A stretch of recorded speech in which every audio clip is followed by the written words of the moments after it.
Beleza. Vamos lá.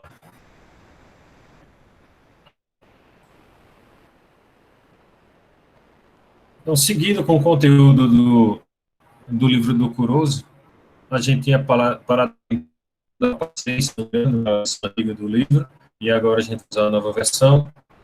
Então, se vocês puderem acompanhar também pelo livro, já é uma boa.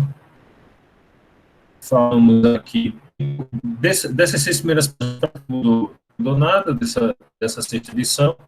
Recomendo que vocês vão ali no prefácio do livro, para saber do que se trata, né, o livro como um todo. E vamos dar continuidade com os slides.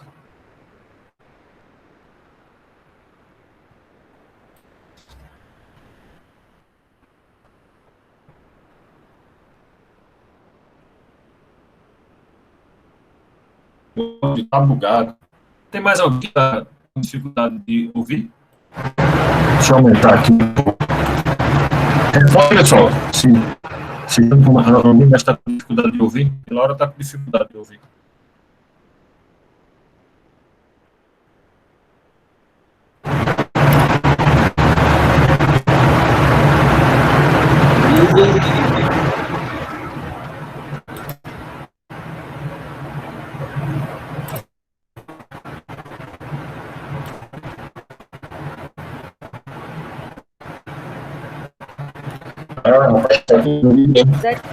Parece só caixa de abelha. Deixa eu desligar o microfone. Melhorou alguma coisa? E quanto mais eu aumento aqui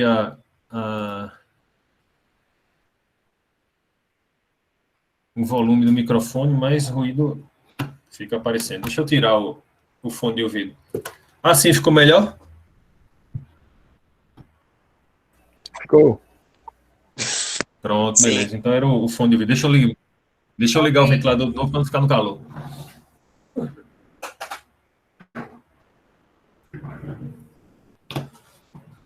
Que eu mudei de computador hoje. Na semana passada eu dei aula em um notebook. Na semana eu já estou com no notebook mais novo que eu consegui colocar o microfone para funcionar. Eu esperado algum tipo de adaptação aqui no começo. Mas agora eu estou ouvindo bem.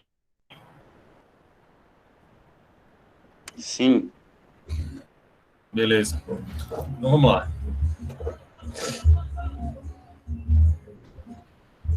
Então, esses slides são a versão de 2014, né, sexta edição. A gente discutiu sobre rede de acesso na aula passada. E aí tem uma discussão sobre os tipos de tecnologia que podem ser utilizados para acesso doméstico. Né? Existia um serviço, pessoal, antigamente, que era o serviço chamado Oi Velox, que foi um dos primeiros serviços que foi fornecido para rede de acesso doméstico para o usuário final. Usava essa tecnologia chamada DSL, que é a Digital Subscriber Line, linha digital de assinante. Né? Hoje, já praticamente não existe mais esses modems que era uma tecnologia chamada ADSL, que é a Synchronous Digital Subscriber Line. Deixa eu anotar isso no arquivo de anotações. Vou mostrar aqui. Está aqui. Então, isso era na década de 2000. Na década de 2000, a Oi fornecia um serviço chamado Oi Velox. Eu acredito que ainda existe o Oi Velox, tá? Fornecia um serviço chamado Oi Velox e utilizava a tecnologia ADSL e a Synchronous Digital Subscriber Line. É a primeira das tecnologias que é citada aqui em rede de acesso nos slides que a gente tem agora. Então, os dois tipos de acesso residencial banda larga predominantes são o DSL ou o cabo, né? Que é o que a gente tem, por exemplo, hoje com a NET, com a Vivo, que fornecem os serviços de TV a cabo em conjunto com os serviços de TV, né? TV a cabo e conjunto com serviços de internet. Então, a linha telefônica conduz simultaneamente dados e sinais telefônicos tradicionais, que são codificados em frequências diferentes. Quando a gente recebia nesse sinal da rede telefônica, a gente pluga o conector da rede telefônica no nosso modem, a gente está nessa tecnologia chamada DSL. Né? Então, para quem tem Vivo, para quem tem NET, recebe tanto sinal de telefonia, o sinal da TV, quanto também o sinal da internet, a gente está utilizando essa tecnologia chamada DSL. Tá? Então, o canal downstream de alta velocidade com a banda de 50 kHz a 1 MHz a 1 MHz. É um exemplo de canal downstream para a tecnologia DSL. Como funciona essa emissão de sinal. Então, o outro exemplo é o canal upstream de velocidade média com a banda de 4 kHz a 50. São tipos as frequências utilizadas nesse tipo de tecnologia chamada DSL, tanto para transmitir o sinal de telefonia, quanto para transmitir o sinal de internet. Porque esse serviço DSL levava uma vantagem, que era já utilizar a rede telefônica que já estava instalada tradicionalmente. Né? Então, isso vem do tempo da Telemar, que depois virou Oi, né?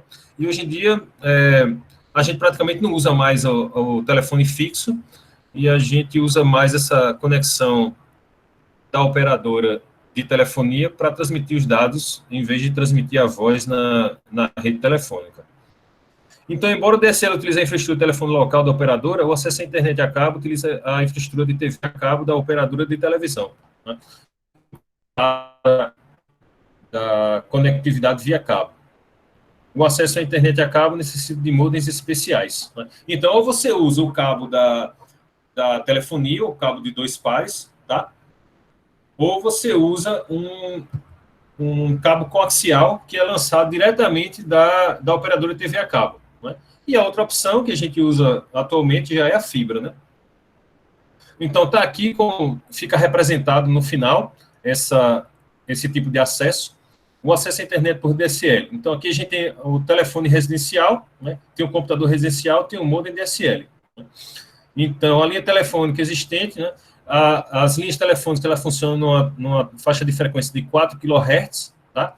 Então, quando você vai falar via voz na telefonia fixa, ele vai funcionar numa faixa de 4 kHz, enquanto que os dados em upstream vão funcionar de 4 a 50 kHz, e os dados de downstream vão funcionar de 50 a 1 MHz. Isso daqui evita, né, que no mesmo meio de comunicação a gente tenha sinais utilizando a mesma faixa de frequência, o que poderia causar interferência de um serviço em outro. Então, cada um dos serviços vai funcionar em uma faixa de frequência separada. Isso é semelhante àquele documento que a gente viu da Anatel para faixas de frequência sem fio, né? Então, cada serviço vai funcionar numa faixa de frequência diferente para evitar que um faça interferência no outro, tá? Então, você pode utilizar o telefone via voz, vai funcionar numa frequência até 4 kHz. Se você estiver fazendo um upstream, né, por exemplo, está anexando um e-mail, anexando um arquivo no e-mail, como eu fiz ainda há pouco, de anexar o livro e mandar para vocês, vai ser feito numa faixa de frequência de 4 a 50 kHz. Né? E se você estiver fazendo um download, por exemplo, você vai fazer o download do livro, você vai utilizar uma faixa de frequência de 50 a 1 MHz. Tá? Então, está aí o exemplo de como funciona a rede de acesso através por DSL. Quem tem cabo telefônico conectado ao modem está usando DSL atualmente. Então, mais um exemplo. Deixa eu ver em que página a gente já está no livro, para poder acompanhar. Então, passa pela parte do protocolo de rede, a periferia da internet, isso tudo a gente viu na aula passada, e está aqui. Rede de acesso a partir da página, finalzinho da página 8. Né? Passa aqui pela página. Vocês vão notar que no começo em algumas páginas tem essa marcação amarela aqui, tá? Mas é só em algumas páginas iniciais. Depois eu dei uma observada no livro, no PDF que eu encontrei, e aí não tem mais, não, essas marcações. Aqui tem explicação do que a gente acabou de falar, né? Downstream, upstream, com exemplos de velocidade, 100 megabits por segundo, para transmissão de dados, né? Então, está aqui o exemplo do cabo coaxial, né? Eu trabalhava numa empresa antigamente que a gente tinha um tipo de conectividade dessa, via cabo coaxial.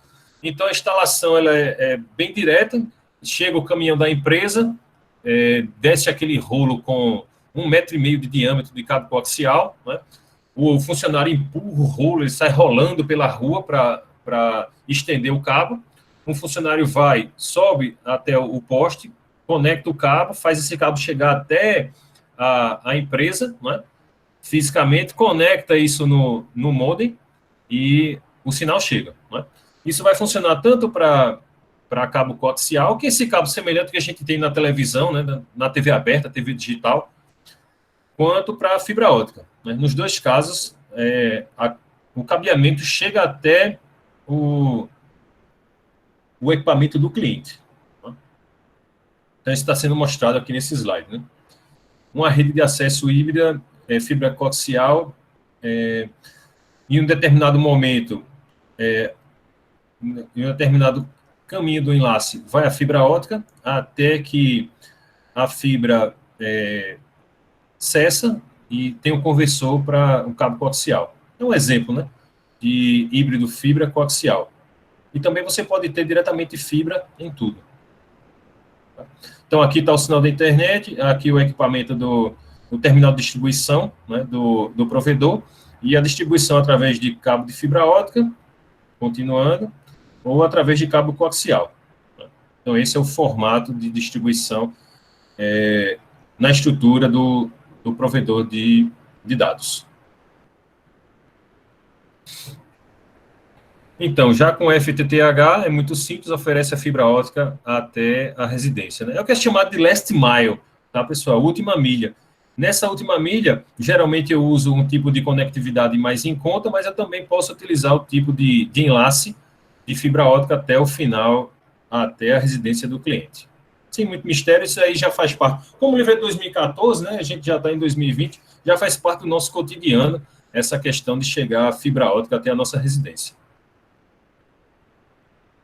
Em locais onde DSL, cabo e FTTH não estão disponíveis, aí você pode utilizar satélite, né? Também é possível. Então, são citados alguns provedores, né, norte-americanos de conectividade via satélite. O acesso discado por linhas de telefones tradicionais é baseado no mesmo modelo DSL.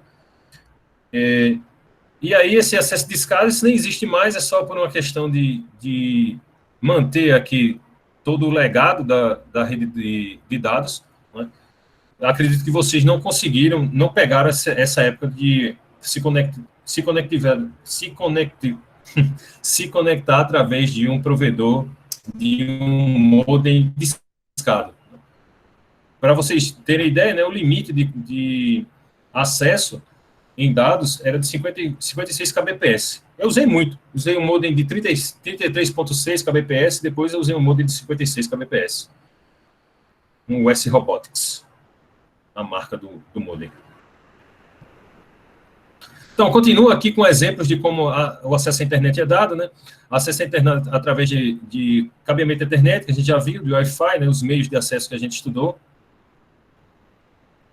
Aqui uma estrutura tradicional, a gente já montou algumas dessas estruturas semelhantes no dia. Eu tenho um roteador, né, para poder acessar a internet pública. O comutador, aqui, pessoal, no livro, o switch é traduzido para comutador. Então, toda vez que vocês observarem a palavra comutador, a gente está falando de switch, né? Switch Ethernet, distribuindo aqui o enlace, nesse caso de 100 megabits por segundo, para os computadores da rede e para o servidor. Isso é exemplo de rede de acesso que a gente já estudou anteriormente. Então, vamos ver em que página a gente se encontra agora. Está aqui, né, tem breves discussões, poucos parágrafos aqui sobre cada uma das tecnologias. Isso é bem interessante, tá? Acesso sem fio em longa distância 3G LTE. Tá? Vocês podem observar que quando você está na rede celular e você está acessando o canal de dados e você vai fazer uma ligação telefônica, né? Se o seu provedor de acesso, o seu provedor de telefonia, a Vivo, a TIM, a Claro, não tiver essa tecnologia chamada LTE, no momento que você faz uma ligação, a sua rede 4G é convertida automaticamente para a rede 3G. Tá? Então, tem que ter essa tecnologia chamada Long Term Evolution, para que, enquanto você faça uma ligação de voz, o seu canal de dados continue com a velocidade 4G. Tá? É disso que se trata esse parágrafo aqui. Meios físicos, né? A gente já deu uma estudada nisso anteriormente, né? Já vimos o par de fios de cobre trançado, né? Um shield twisted pair. Como a gente está começando agora pelo livro, alguns dos conteúdos a gente já viu. Né? Aqui explicação do que é o cabo coaxial, a gente já viu, né? Fibras ópticas,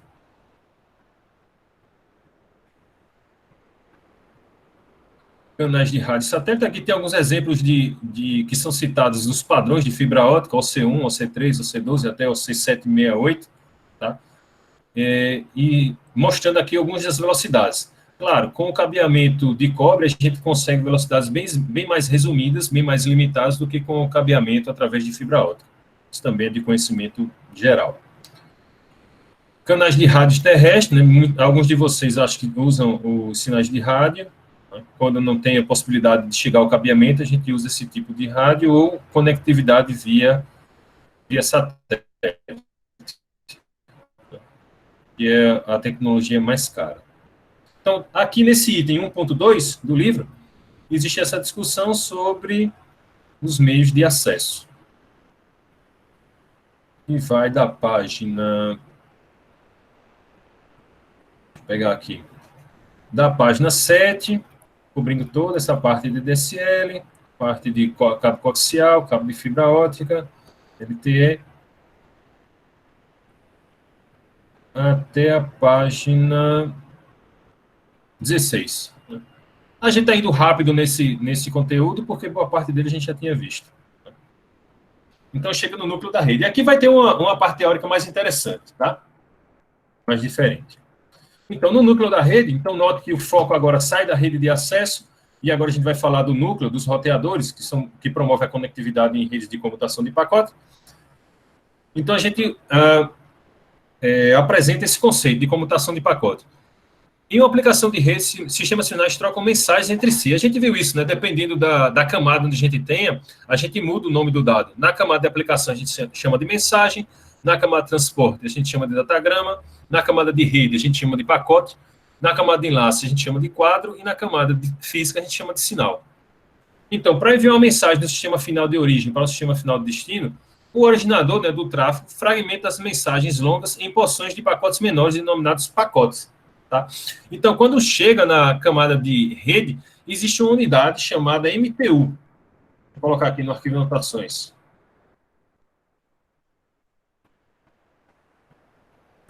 Ao alcançar a camada de rede, existe uma unidade chamada MTU, é o Maximum Transfer Unit, unidade máxima de transferência.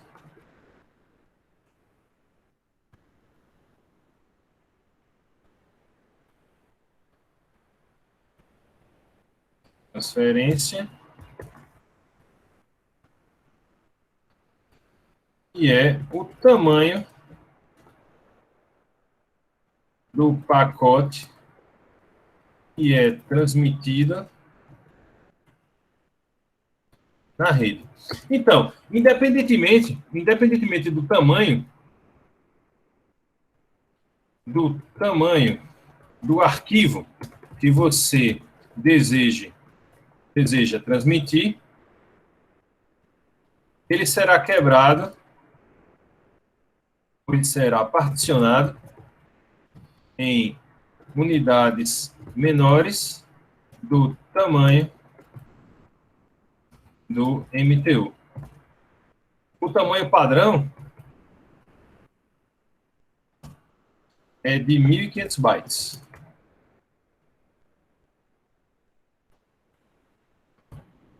Um lugar que a gente pode ver o MTU é no ping.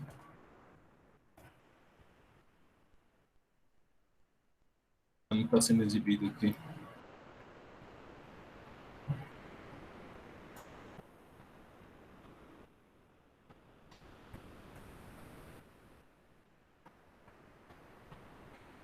Ifconfig. Também não. Existe um parâmetro, eu não lembro qual, que a gente pode executar aqui. Está aqui, o MTU, 1500. Na saída do ifconfig, um dos dados que podem ser apresentados é o MTU. Então, se você digita ifconfig e vai na interface que você está transmitindo, você já consegue ver o MTU. Então, pessoal, vê, eu estou tanto conectado aqui na rede cabeada, a gente sabe que na saída do ifconfig, a rede cabeada ela é mostrada com a primeira letra aqui, a interface cabeada é mostrada com a primeira letra E, e se for wireless é mostrado com a primeira letra W. Então, independentemente aqui da conectividade, se for física, né, metálica, ou se for wireless, ela vai ter um MTU de 1500. Então, é disso que está sendo falado aqui. Né?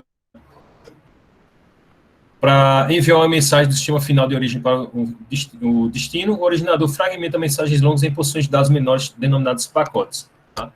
E esse MTU ele pode ser configurado, tá? Mas o padrão dele é de 1500 bytes. Entre origem e destino, cada um deles percorre enlaces de comunicação e comutadores de pacotes. Então, infelizmente, foi traduzido roteador aqui no livro do Kurosu para comutador de pacote, tá? Há dois tipos principais de computadores de pacotes, roteadores e computadores de camada de enlace. Então, ele usa, na verdade, o termo roteadores. Roteadores são computadores de camada 3 e switches são computadores de camada de enlace, de camada 2. Então, como é que funciona esse tipo de transmissão dentro dos roteadores? Né? É a transmissão chamada de armazena e reenvia. Significa que o computador de pacotes, o roteador, deve receber o pacote inteiro antes de poder começar a transmitir o primeiro bit para o enlace de saída. Então, está aqui o transmissor emitindo os seus bits, né? Enquanto todo o conteúdo de um pacote não chega no roteador, ele fica armazenando a informação. No momento que todo o conteúdo do pacote chega, ele vai e transmite a informação. Esse é o tipo de transmissão, armazena e envia. Tá? Então, está aqui a origem, né, quantidade de bits por segundo, frente do pacote 1, armazenado no roteador, esperando bits restantes antes de repassar para o destino. E aí, pessoal, estão ouvindo bem? Alguma dúvida? Eu estou ouvindo bem. Está ouvindo bem? Tô. Essa parte inicial aqui de comutação de pacotes ainda é uma parte tranquila para a gente comentar, não tem muita complexidade.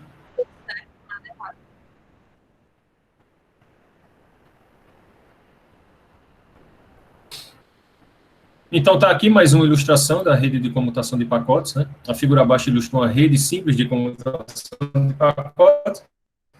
Tem aqui um cliente emitindo a informação, né? Uma taxa de 10 megabits por segundo. Um cliente B, aqui vocês notam uma diferença de cores. Tá? O cliente A, aqui, o dispositivo A ele tem um azul mais escuro, o dispositivo B tem um azul mais claro. Ambos estão enviando informações simultaneamente para o roteador. Né? E o roteador vai ter uma fila de pacotes esperando por um enlace de saída. Então, à medida que os dispositivos vão transmitindo as informações, elas vão sendo acumuladas até que o pacote seja completado. À medida que o pacote de cada um dos clientes é completado, eles vão concorrer por uma fila de saída para transmitir aqui no enlace compartilhado. É uma das características da rede de comutação de pacote, tá? O compartilhamento do enlace de comunicação. Então, o enlace de comunicação ele não é exclusivo para cada cliente, como acontece, por exemplo, nas redes de telefonia. Quando você faz uma ligação através de uma rede de escada, você faz uma ligação através do seu aparelho celular, é criado um circuito de comunicação da origem até o destino, esse circuito é exclusivo. Não é? Ninguém vai conseguir falar no seu canal de comunicação que você está utilizando o celular. Na rede de computação de pacotes, não. O meio é compartilhado. Então, esse cabeamento aqui, né, o cabeamento que sai de um roteador e vai até outro, né, não mais na rede de acesso, mas na rede de núcleo, ele é compartilhado. Tá? Então, é por isso que existem procedimentos de evitar congestionamento, existem algoritmos, protocolos para evitar congestionamento, justamente porque a rede de núcleo ela é compartilhada entre todos os clientes da rede de acesso. Tá? Então, nessa ilustração, a gente consegue observar essa teoria na prática. Vamos dar uma olhadinha no livro para acompanhar. Então, está aqui a explicação de rede de computação de pacote, transmissão, armazena e envio.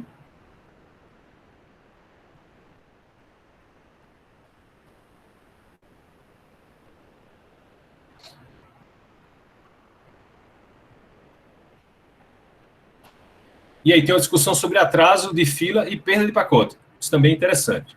Vamos lá. Aqui no Contemplo eu vou comentar, mesmo sem estar contemplado nos slides, eu vou comentar, tá? Essa parte de atraso de fila e perda de pacote. Né? A cada computador de pacotes estão ligados vários enlaces. Para cada um deles, o computador de pacotes tem um buffer de saída, né? Denominado fila. Então, o que é que acontece? A internet, ela funciona em um esquema de transmissão chamado melhor esforço. Vou anotar. A internet, que é uma rede de comutação de pacotes, funciona em um estilo de transmissão chamado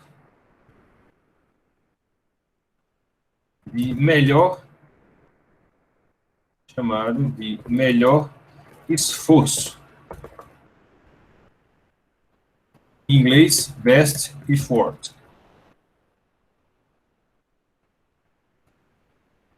O que isso significa?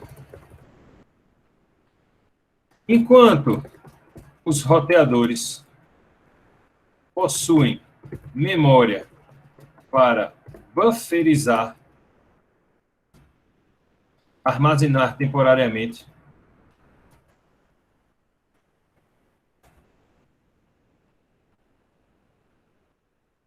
os pacotes provenientes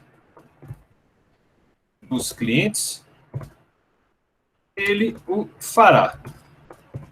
No momento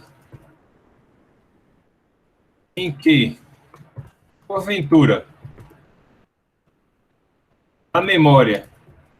Isso aqui, pessoal, memória do roteador é memória RAM mesmo, tá?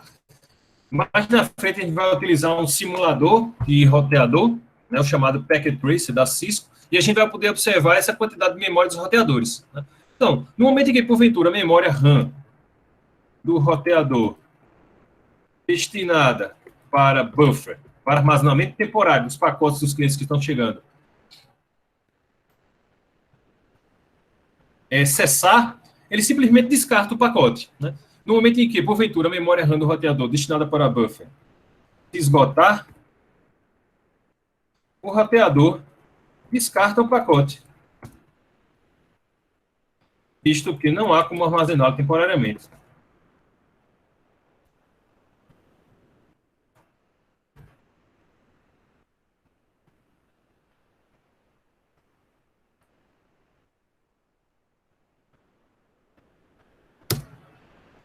Então, é assim que funciona. Os dados dos clientes vão ocupando o buffer do roteador, né? E por que o roteador precisa armazenar esses pacotes temporariamente? A gente lembra que cada um dos cabeçalhos presentes nos dados que a gente está transmitindo contém dados que são utilizados para implementar as funcionalidades do protocolo. Uma das funcionalidades é o endereçamento. Então, quando o pacote chega no roteador, ele vai consultar qual é o endereço de destino desse pacote. É como se a gente estivesse observando novamente a carta, né? Então, quando chega nos Correios, o CEP é observado na carta e, de acordo com o CEP, ele é encaminhado para um determinado caminhão, encaminhado para um avião, enfim. Os Correios dão seguimento à transmissão, né? dão encaminhamento ao envio daquela determinada carta, daquela determinada encomenda, do pacote, seja lá o que for, né? E já nas redes de dados, quando a informação chega no roteador, o roteador também vai consultar qual é o endereço IP de destino daquele pacote. E fazer essa consulta leva tempo. Então, o roteador vai receber o pacote, vai fazer a extração dos dados do cabeçalho da camada de rede, né, extraindo o endereço IP de destino, vai observar qual é esse endereço IP de destino e vai determinar em qual porta do roteador ele vai encaminhar aquele determinado pacote. Isso tudo leva tempo e enquanto essa análise é feita, os dados que o cliente está efetivamente transmitindo são armazenados nessa memória chamada de buffer. Então, é por isso que pode acontecer a situação de o roteador ficar congestionado, toda a sua memória RAM ser utilizada e ele não conseguir mais lidar com novos pacotes que estão chegando. Se ele não consegue mais lidar, ele não tem memória para armazenar temporariamente esses pacotes são descartados. E aí cabe ao emissor detectar que aquele pacote não chegou até o receptor e fazer a retransmissão. Deixa eu ver aqui, alguém falou alguma coisa?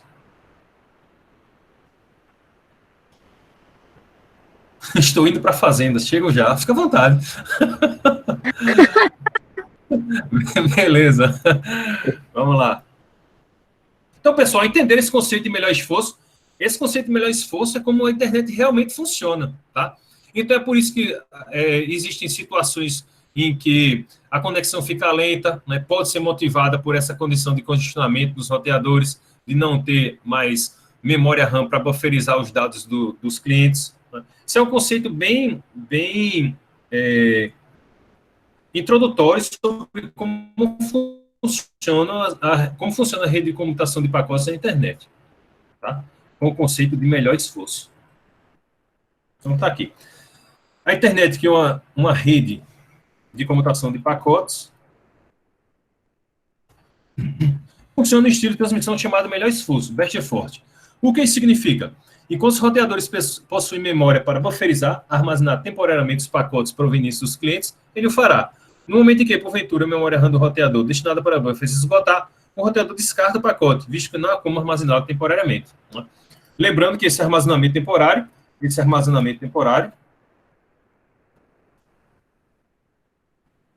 é efetuado para processar os dados contidos no pacote e determinar por qual interface do roteador o pacote será enviado. Deixa eu abrir o dia aqui.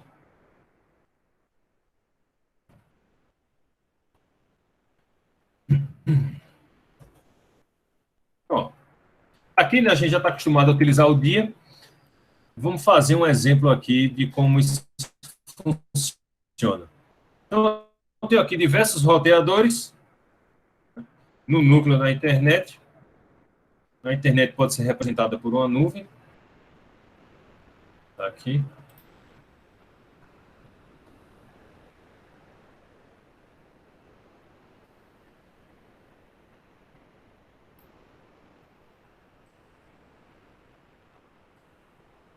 Aqui, a gente vai ter, em algum momento, na rede, botar alguns dispositivos aqui, notebook, computador.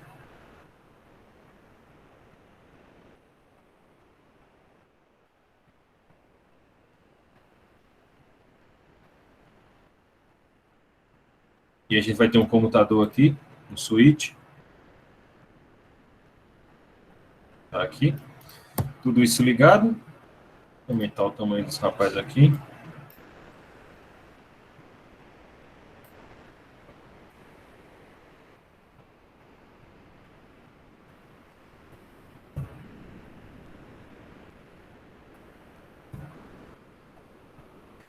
A gente vai ter um roteador de borda aqui dentro da rede.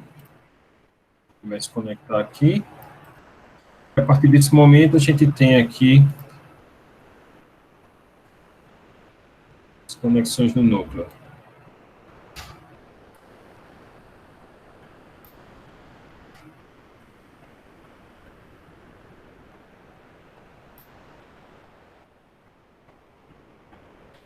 representação aqui de como isso aconteceria. A partir do momento que esse host aqui, um host qualquer dentro da rede, um host A,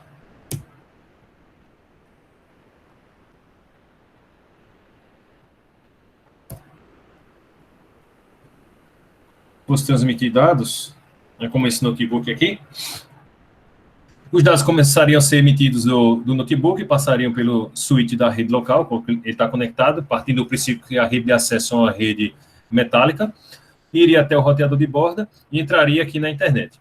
Tá? Então, a partir do momento que esse roteador recebe as informações, ele pode ter, isso é bastante comum e tradicional, diversas formas de encaminhar a informação até o host de destino.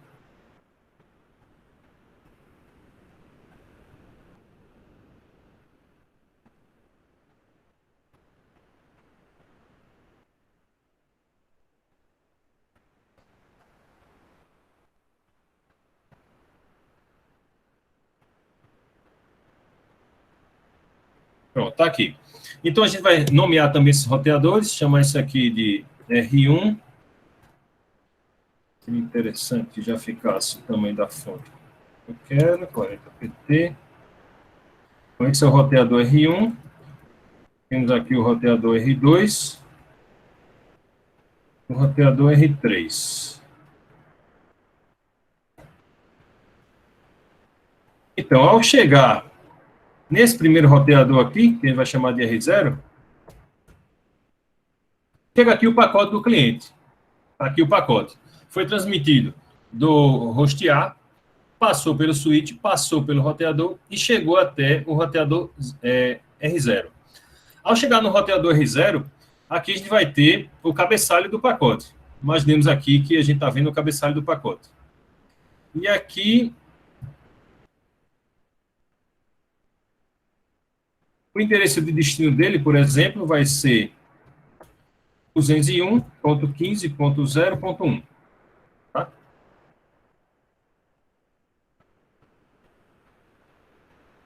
Isso é o IP do destino do pacote. Vou agrupar.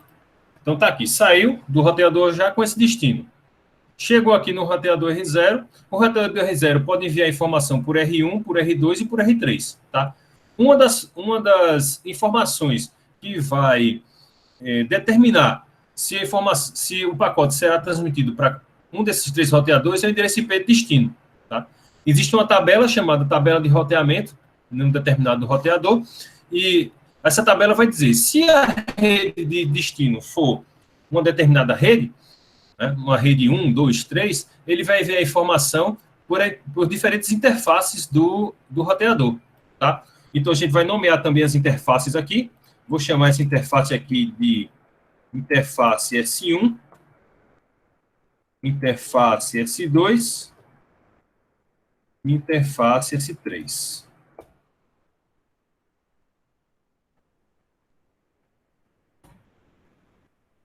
Então, veja só, é por isso que existe o conceito de bufferização. Na medida que o pacote chega até o roteador, esse pacote vai ser processado, vai ser desencapsulado, tá? Vai ser extraído, dentre outras informações, vai ser extraído o endereço IP de destino, e com esse endereço IP de destino, eu vou saber se vou encaminhar o pacote através da interface S1, através da interface S2, através da interface S3. Por isso, a informação precisa ser armazenada temporariamente no roteador, para que esse processamento seja efetuado. Foi com essa intenção que eu fiz todo esse diagrama aqui no dia. Tá? Vou dar uma exportada dele aqui e colocar lá no arquivo de anotações.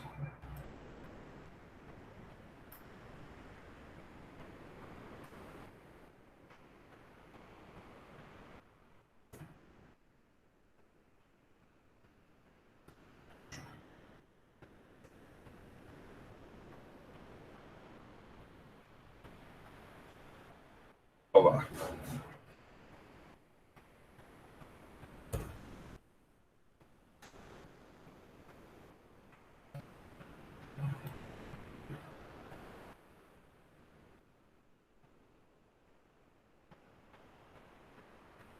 Está aqui.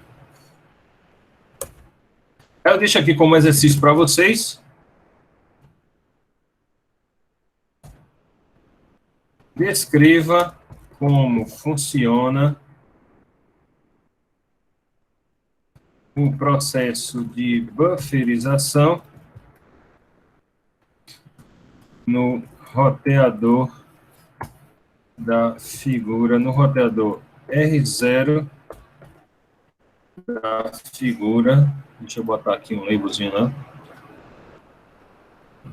Grão. Bufferização. A internet funciona num modelo chamado melhor esforço. Então, descreva como funciona o processo de bufferização no roteador R0 da figura 1. Primeiro exercício aí para tarefa de casa, para a próxima aula. Beleza. Então, seguindo aqui no livro, aqui está sendo esclarecido isso, né? Atraso de fila, perda de pacote, tudo aquilo que a gente explicou, vocês podem observar aqui também. Tabela de repasse, protocolo de roteamento. Essa questão, né? Tabela de repasse é chamada tabela de roteamento, tá? Porque, assim como a gente viu na camada 2, existe a tabela chamada tabela de comutação, que associa cada porta ao endereço MAC do dispositivo que está conectado. Aqui é semelhante, né? A gente vai ter a cada interface, agora vai estar associado o endereço IP. Tá? A gente vai estudar isso com mais detalhes mais na frente, mas é isso que está associado a cada entrada na tabela de roteamento. Tá? Para você observar a tabela de roteamento de um sistema Linux, deixa eu aumentar aqui o tamanho da fonte para vocês olharem melhor. A gente pode utilizar, deixa eu abrir outro terminal, que fica com o padrão tamanho. A gente pode utilizar o comando root, root-n, tá? Root-n vai exibir a tabela de roteamento nos sistemas Linux. Então, tá aqui. Tabela de roteamento do IP do kernel, do Linux, tá? Aqui a tabela a gente vai ter 1, 2, 3, 4, 5, 6, 7, 8 colunas nessa tabela. Tudo bem? A primeira coluna aqui mostra qual é o destino. Então, se eu quiser enviar informação para qualquer computador que esteja na rede 192.168.15.0, não se preocupe com esse conceito ainda, nesse momento, né, do que é esse endereço IP aqui. Atualmente, eu posso adiantar aqui para vocês apenas que esse endereço aqui determina a qual rede eu estou conectado. Lembrando que o endereço IP ele é hierárquico, né? Parte dele vai determinar o DDD, parte dele vai determinar o número do telefone. Não sei se é a primeira vez que eu comento isso com vocês, mas acredito que não. O endereço IP ele é hierárquico. Então, parte da informação dele, parte dos dígitos do endereço IP vão determinar uma informação e outra parte outra informação. A gente vai estudar isso com bastante detalhe quando chegar na camada de rede. Mas, por enquanto, observe só o seguinte. Meu endereço IP é esse aqui dentro da rede. 192.168.15.253. Tá? O que eu posso adiantar aqui para vocês? A máscara subrede vai servir para isso, para determinar quais os octetos dentro do endereço IP determinam a qual rede eu pertenço e quais octetos vão dizer qual é o meu endereço dentro daquela rede. Então, ó, o primeiro octeto tem 255.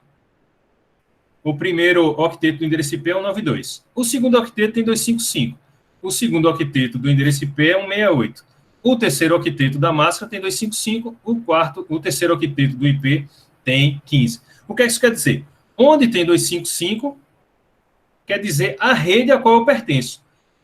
Então, tem 255 no primeiro octeto, tem 255 no segundo octeto, tem 255 no terceiro octeto. Isso quer dizer que a rede a qual eu pertenço é a rede 192.168.15. É como se fosse o DDD. Tá? Isso aqui por exemplo, meu DDD é 81 e meu número de telefone. Tá dando para entender isso? Responde aí. Tá confuso? Como é que tá? Vamos interagir um pouco? Alô?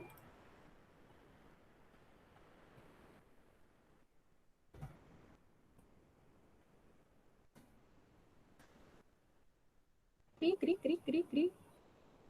Oi. Mais ou menos.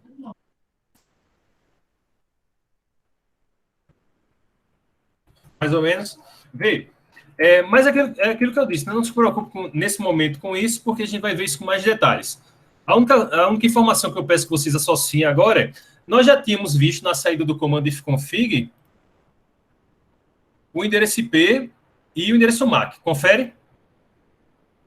Responde. Sim. Beleza, muito obrigado. Confere. Confere, muito obrigado. Saber se vocês ainda estão por aí, né? Então, nós já tínhamos visto na saída do comando ifconfig o endereço IP, já tínhamos visto o endereço MAC. Cadê ele?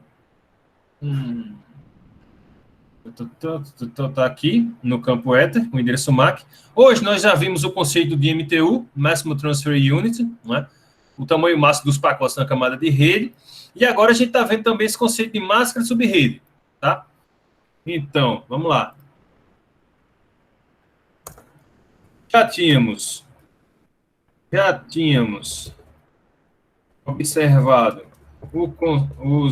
as informações de endereço IP e endereço MAC na saída do comando ifconfig.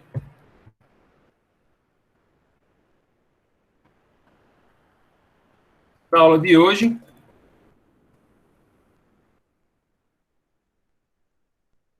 foi explicado o conceito de MTU e também é apresentado na saída do comando ifconfig.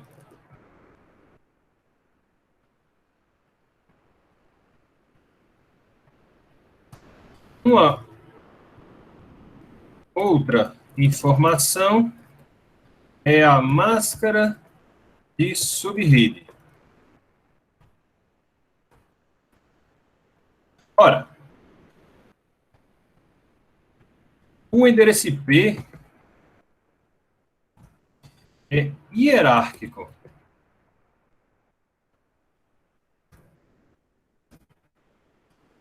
E funciona de forma semelhante aos números de telefone.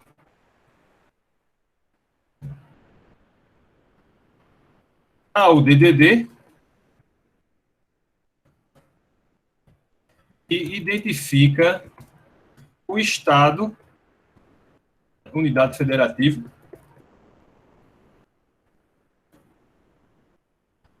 identifica o estado, unidade federativa, ao qual aquele número de telefone pertence. Vocês concordam comigo que é possível que exista o mesmo número de telefone em Pernambuco e o mesmo número de telefone em Alagoas, e o que vai diferenciá-los é o DDD? Concordam com isso ou não? Sim. Sim. Não é isso? Não é verdade? Perfeito. Então, o mesmo raciocínio aqui para as redes de computadores, tá? Para as redes IP. Então, se a gente escrever aqui 192.168.15.253, que é o meu endereço IP dentro da rede, olha ele aqui, 192.168.15.253, tá? E escrever logo abaixo a máscara de subrede, que é 255.255.255.50,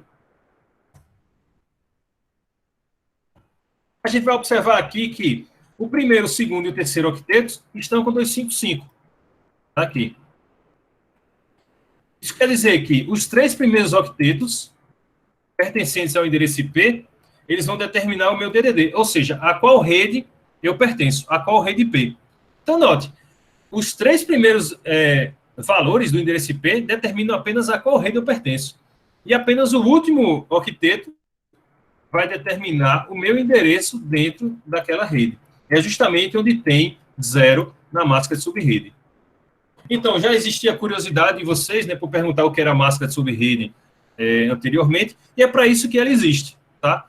A máscara subrede existe para determinar quais octetos do endereço IP vão determinar qual rede eu pertenço, que seria o meu DDD, E onde tem 0, né, na máscara de subrede, vai ser o meu número de telefone dentro daquela rede.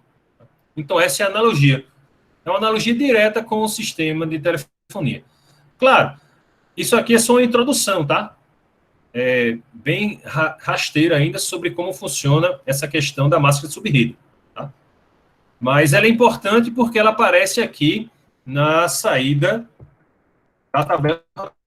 Tá? Então, o que isso quer dizer? Se minha informação ela tiver como destino qualquer outro computador dentro dessa rede, eu vou lá na última e observo. Envie o pacote por essa interface. A interface é NP59S0, que é a minha interface cabeada da máquina que eu estou conectado aqui. Tá? Então, é para isso que funciona, para isso que serve a tabela de roteamento. A tabela de roteamento vai estar presente não apenas em sistemas de núcleo, como A2, mas também em sistemas finais, para determinar para qual interface eu envio a informação dependendo do endereço de destino. Tá? E esse endereço aqui, pessoal, esse 0.0.0.0, é o endereço reservado, é o endereço do dispositivo chamado gateway padrão. Do dispositivo é você a rede externa. Se a gente observar aqui novamente o diagrama no dia, a gente vai observar que esse roteador aqui, Deus chama ele de roteador local, RL. Esse roteador aqui é o meu gateway padrão.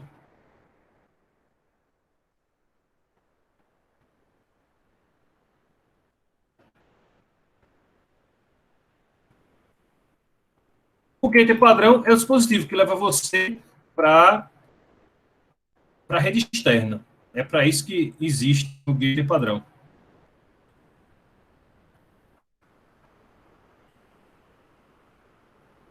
Tá? Então, toda vez que o endereço IP de destino, como por exemplo esse aqui, 201.15.0.1, toda vez que o endereço IP de destino não constar na minha tabela de roteamento, né, a rede do endereço IP de destino não constar na minha tabela de roteamento, né, por exemplo, o endereço de rede desse dispositivo, 201.15.0.1, né, a gente observa aqui esses octetos, né, nenhuma entrada da tabela de roteamento começa com 201, começa com 201.15.0, tá vendo?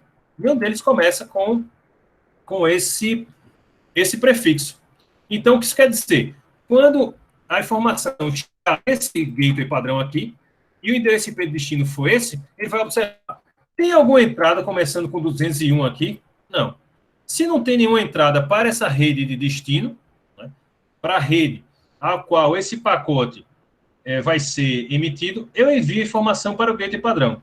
É para isso que serve esse endereço, 0.0.0.1. Caso o endereço do pacote destino não conste na tabela de roteamento, eu vou enviar para o gateway padrão. E o que isso quer dizer? Se a informação não for para 169.254.0.0, nem for para a rede 192.168.15.0, eu vou enviar por essa interface, pela interface cabeada. Tá? Deu para entender isso? Toda vez que eu o endereço de um determinado destino, eu envio a informação para o meu gateway padrão, porque ele vai ter informações de como reencaminhar essa informação para frente. Muita informação, né?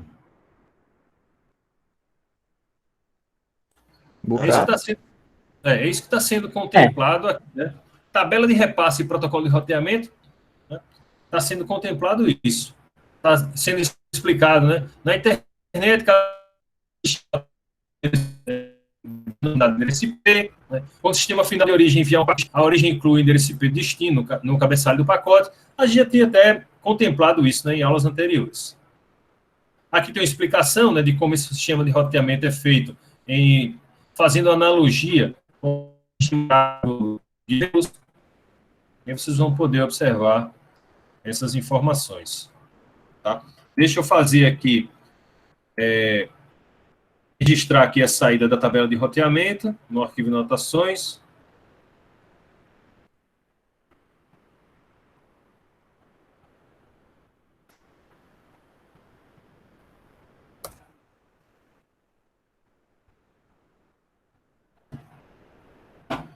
Então, está aqui root menos N.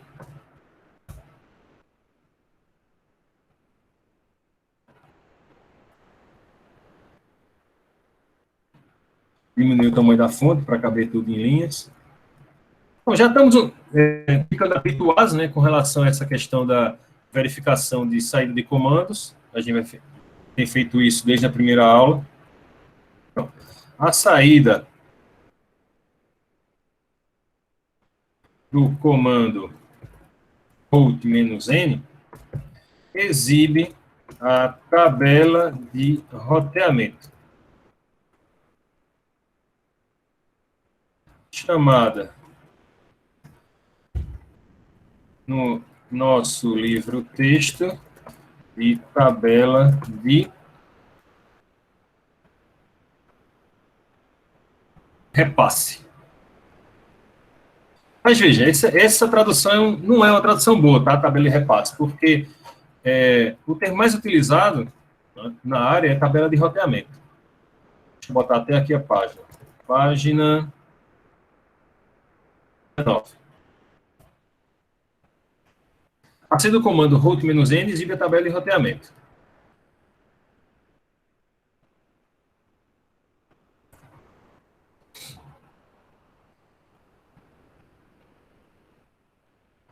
Então,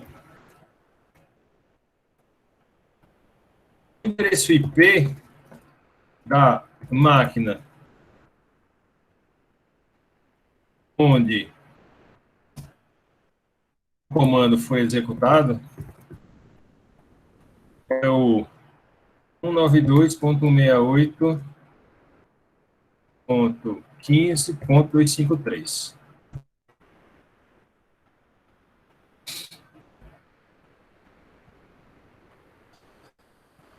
Toda vez que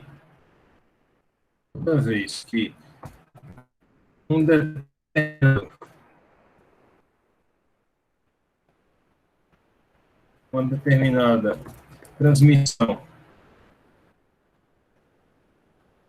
for ser realizada para um dispositivo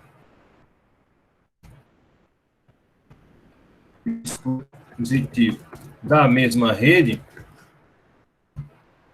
o tráfego será encaminhado para a interface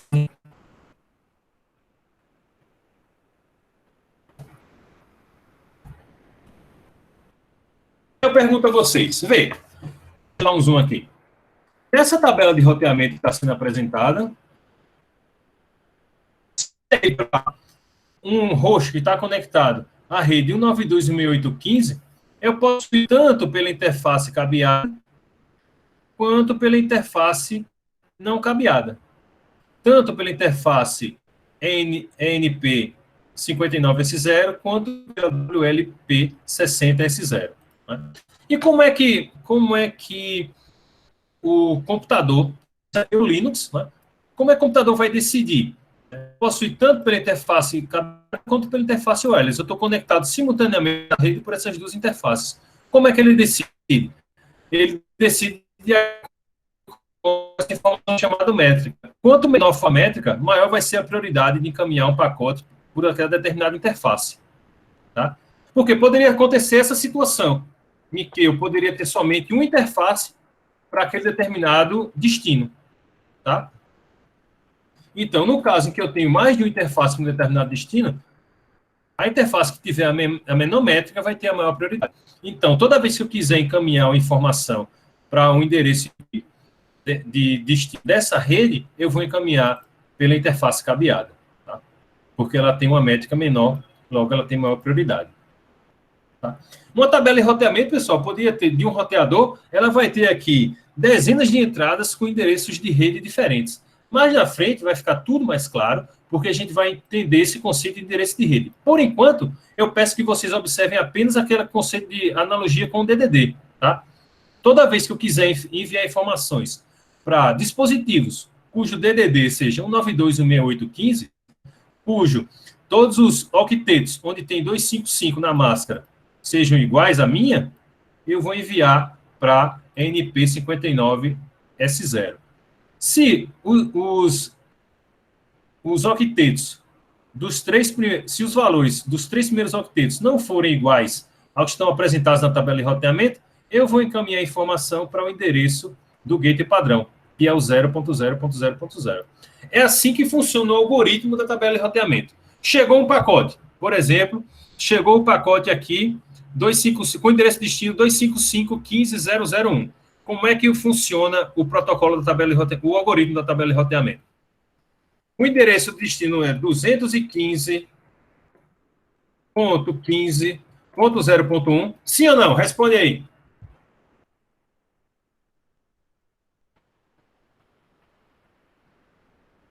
Alô? Tem alguém aí ainda?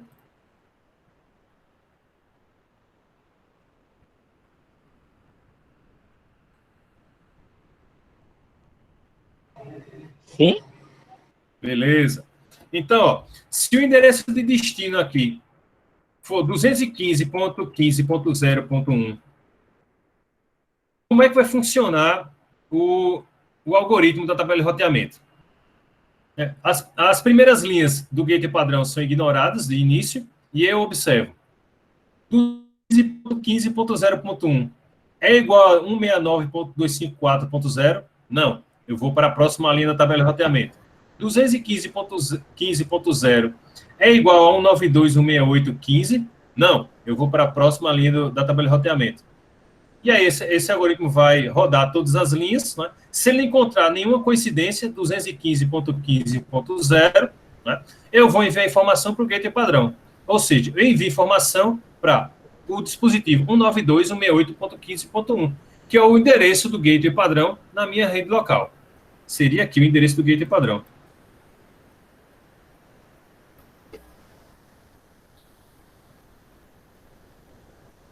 Um 192.168.15.1. Tá? E aqui o meu endereço dentro da rede, 192.168.15.253. Então, esse é o endereço IP de origem da informação, esse é o endereço IP de destino da informação. Saiu aqui do host A, chegou o teu switch, o switch encaminha essa informação para o roteador, né?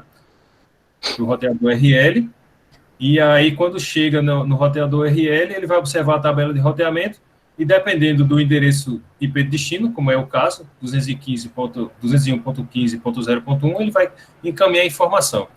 Isso se repete, né?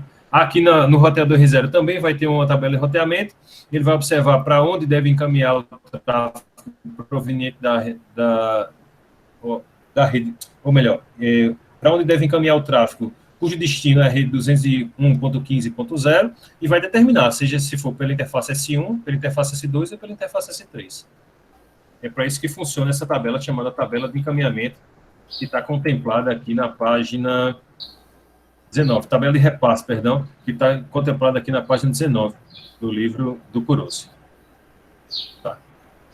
Então, hoje a gente caminhou, saiu aqui, né, da página 6, que a gente tinha visto na última aula, e foi até a página 20. Como o conceito de comutação de circuito já é um pouco diferente, a gente continua com esse conceito na próxima aula, tá? Já é 12h10, né? Já conseguimos terminar aí a aula, né? E aqui tem até o comentário. Você gostaria de ver a rota fim a fim que os pacotes realizam na internet? Nós o convidamos a colocar a mão na massa e interagir com o programa Traceroute, né? Visite o site traceroute.org, escolha uma origem em um país qualquer, traçando a rota dessa origem até o seu computador. Para obter detalhes sobre o Traceroute, veja a seção 1.4. Né? Então, ó, tem até um exemplo aqui de um Traceroute gráfico. Vamos ver se esse exemplo ainda funciona.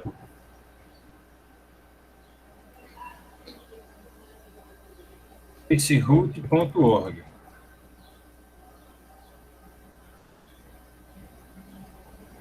Está aqui, por país, Brasil. Vamos ver aqui, registro BR. Então, Traceroute, destino, www.google.com, pesquisar. Então, a saída do comando Traceroute, ó, vai dar aqui os nós que foram passados até alcançar o destino, seja na versão 6 do endereço IP, que a gente não estudou ainda, seja na versão 4. Tá? Então, ó, traceroute para o Google. O Google aqui é o endereço 172.17.28.228. Tá? Então, fazendo o traceroute a partir dos servidores do registro BR, eu vou passar aqui por 3 dispositivos do registro BR, depois caio na internet pública, até que eu alcance o endereço IP do Google, tá? Que é 172.217.28.218.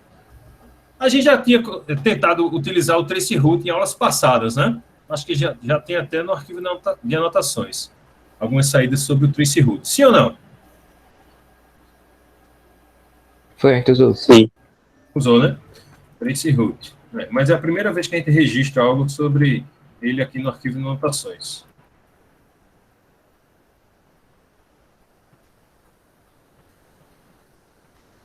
Vamos dar uma notada aqui com relação a esse traceroute que a gente usou do registro BR.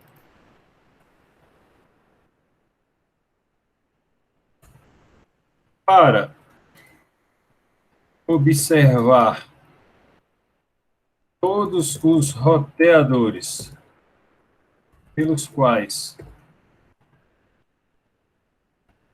um determinado tráfego é encaminhado da origem até o destino,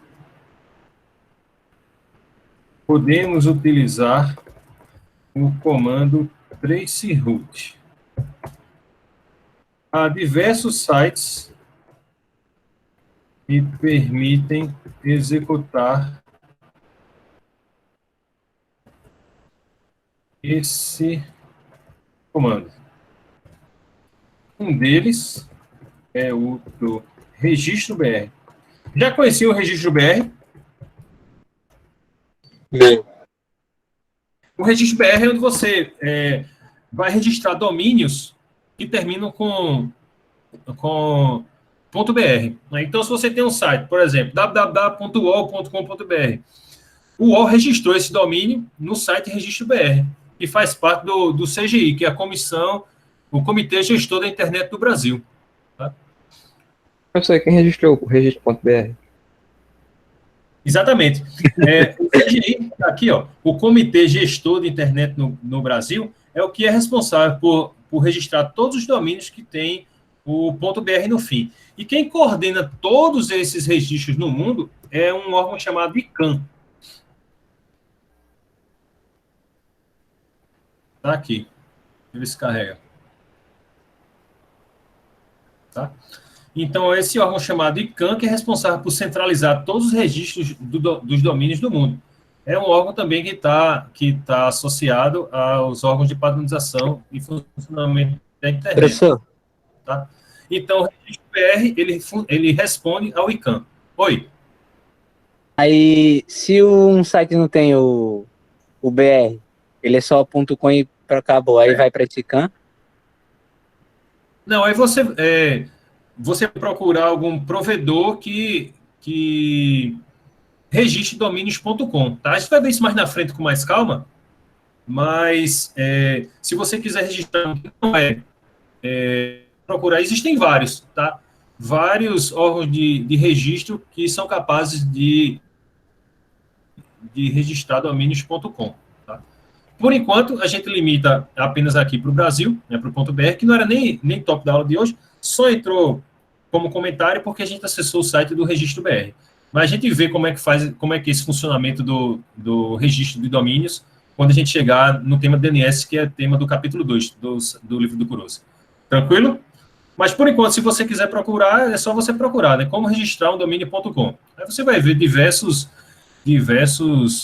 provedores que fazem esse registro para você. Tô ligado.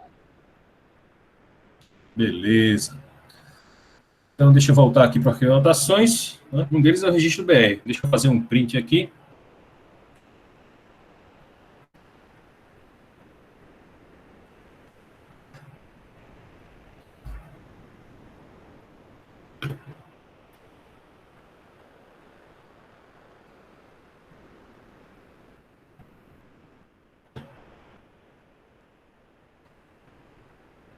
root, captura de tela. Aqui. Vou fazer outro, que isso ficou...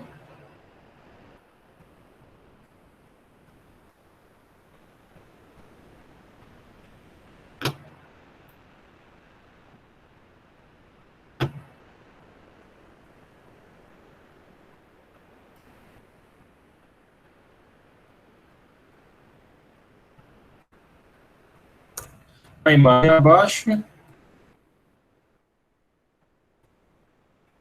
Exibe a saída do traceroute executado no site registra.br.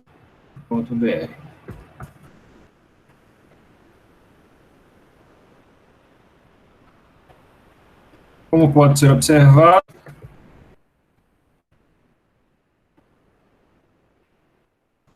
o pacote passou por 8 dispositivos até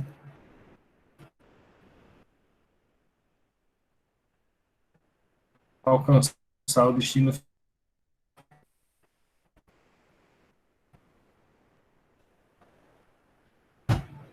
Beleza.